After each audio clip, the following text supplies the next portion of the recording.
evening, ladies and gentlemen, and welcome back to the world of V-Gaming Junkie News. The Dross was bought out by a large entertainment company, so there's nothing but pure gaming-related meatiness. It is 100% all about the electronic good stuff as we dive deep in all that's new in the various interactive virtual worlds.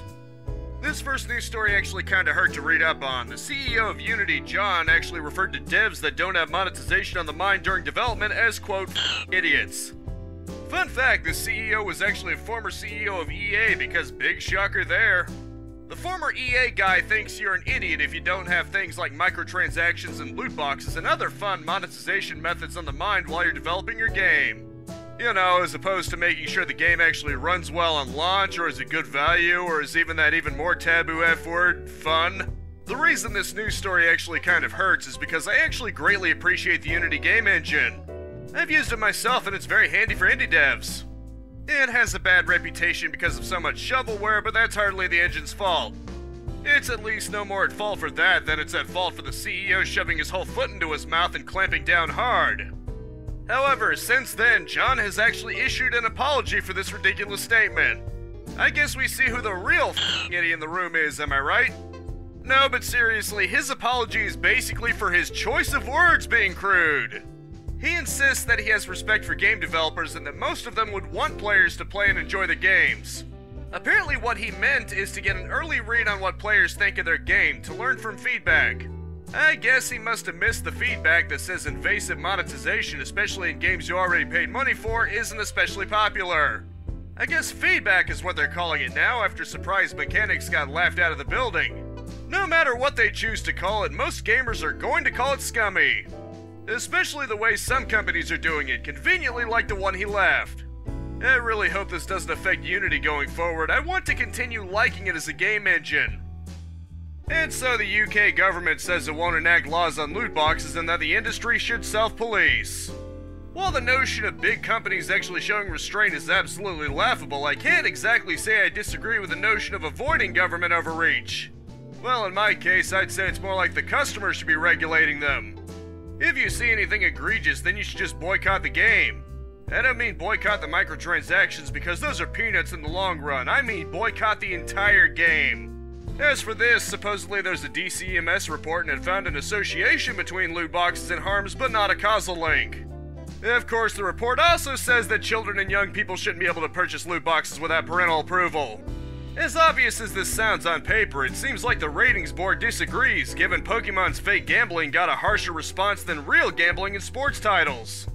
Given they tend to be rated E for everyone, these sports titles are probably the biggest example to use for this affecting children. Like I said though, it's mostly up to the customer to decide what they're willing to tolerate. Buying their game gives a clear message that you're okay with whatever they're doing in said game, so vote with your wallets while you still can. In other news, Ubisoft has apparently quietly cancelled 4 game titles. Among them are 2 that were never even announced, as well as Ghost Recon Frontline and Splinter Cell VR. While I have mixed feelings how well a Splinter Cell VR game would have gone, I could still imagine it being good if done well. I guess Ubisoft either didn't trust themselves enough to do it right, or they just figured it wasn't worth it. At least the remake of Splinter Cell 1 is still in the works for now. They didn't cancel that one just yet. It'd be a shame if Sam Fisher was permanently put out to pasture, like the way it seems to be for Snake and Metal Gear. At least not unless Kojima actually comes back to do another one, which probably isn't ever going to happen. In other words, Splinter Cell is probably the best hope stealth fans have for some kind of return to form for that kind of genre. Ghost Recon Frontline was apparently going to be a free-to-play type of thing, which doesn't have my interest nearly as much. I understand there's a healthy amount of Ghost Recon fans though, so my condolences if you're one of them. Guess it's better to cancel a game than make a terrible one. At least the former won't soil the name of the franchise in question. Still a shame though, but hey, at least there's still hope for Splinter Cell, at least for now. And so Sony owns Bungie now, and all it cost them was $3.6 billion. Most of you probably knew this already, but this does not in fact mean that they own Halo. Much like how Microsoft buying Rare didn't net them Donkey Kong, Microsoft still firmly owns Halo and isn't letting go. Well, fortunately, that $3.6 billion bought them Destiny. There really isn't much else that Bungie is well known for these days, other than the one that I just stated that they don't actually own anymore. Well, there's always the marathon games. If Sony decides to capitalize on that, maybe they'll do better than Microsoft did when they tried to make their own Perfect Dark. Or when they remastered Conker's Bad Fur Day but censored it more than the N64 version and turned Banjo-Kazooie into a kart racer. Sorry, this news story shouldn't be a rant about how Microsoft has mismanaged the living crap out of Rare, but that just sorta happens sometimes. I get the feeling Sony will mostly use Bungie for Destiny though, since even Marathon isn't exactly that well known. Best of luck with that, Sony. At least they're still letting Destiny remain on Xbox for now, so there's that. In other news, the co-director of Uncharted and The Last of Us is forming his own game studio. You heard right, Bruce Staley is leading a game studio called Wildflower Interactive. Described as, quote, good people making good games. However, instead of big epic games like the aforementioned franchises, it'll be focusing on smaller projects with a unique style. As long as he doesn't dramatically kill a beloved character and then expect you to sympathize with the one that tortured them to death, we're good. Was that a cheap shot? Well, maybe, but don't care, I'm making it anyway. When you show that little regard for your own fans, I think you can take it on the chin here and there. Anyway, I do hope that things go well for Mr. Straley and his efforts. Whether they're big or small, I just hope the games he makes turn out to actually be fun. Honestly, far too many game companies tend to forget that very simple concept to the point that I almost think it's taboo.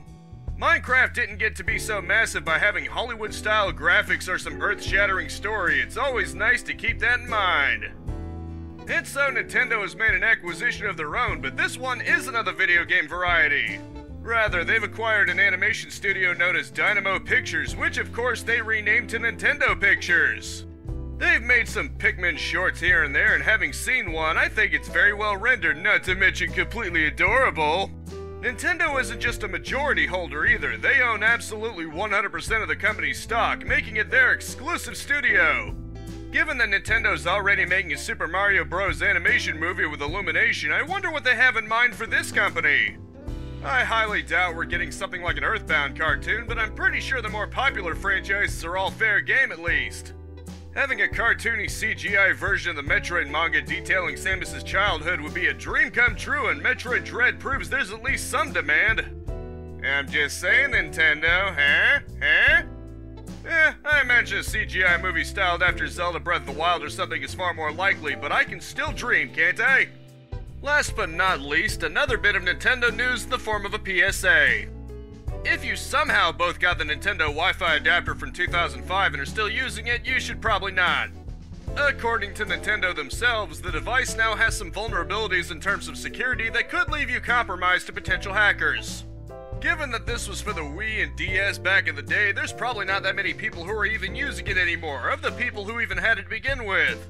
It's mostly for people who didn't have Wi-Fi in the first place but had a broadband-connected PC, so it was basically a niche even when it was new, but there are probably still some people who use it. If you find yourself in that extreme minority and you still want to connect your DS and Wi-Fi to the internet via your lack of Wi-Fi setup, Nintendo suggests you get a different product for that. And as always, from the page of Games Radar, it's time for the latest round of release dates fresh out of the oven. The 22nd has Capcom Arcade Second Stadium for the old Band of Four, Live a Live for Switch, and Severed Steel for Xbox. Following up is the 26th with Immortality for PC and Series X and Multiversus for PC, PlayStation, and Xbox.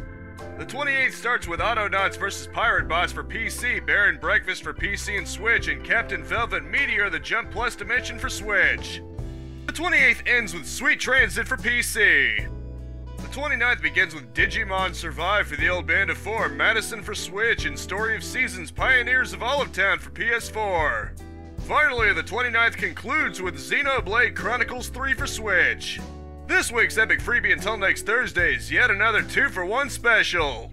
You've got Shop Titans, an RPG shopkeeper simulation, and Tenenberg, a World War I first-person shooter with single-player co-op and up to 64-player multiplayer. And as always, that rounds out this news week. I do hope you enjoyed and were well enough informed. As always, I Let's Play every single day, 10 a.m. and 2 p.m, live stream Mondays and Thursdays unless otherwise specified at 4:30 p.m, and I now do news videos every week Friday at 6 p.m. And of course, that's all in Eastern Standard Time. If you're a real junkie for video games like I am, then feel free to hit that subscribe and bell icon to get your next fix. A like and a comment are always appreciated, but I just hope you genuinely enjoyed yourself, and that is it for now. Thank you so much for tuning in with me. Spread this video around like first-party game company acquisitions, and I'll see you next time. Capitalize on life, peace out, have a good one, and I will see you next time.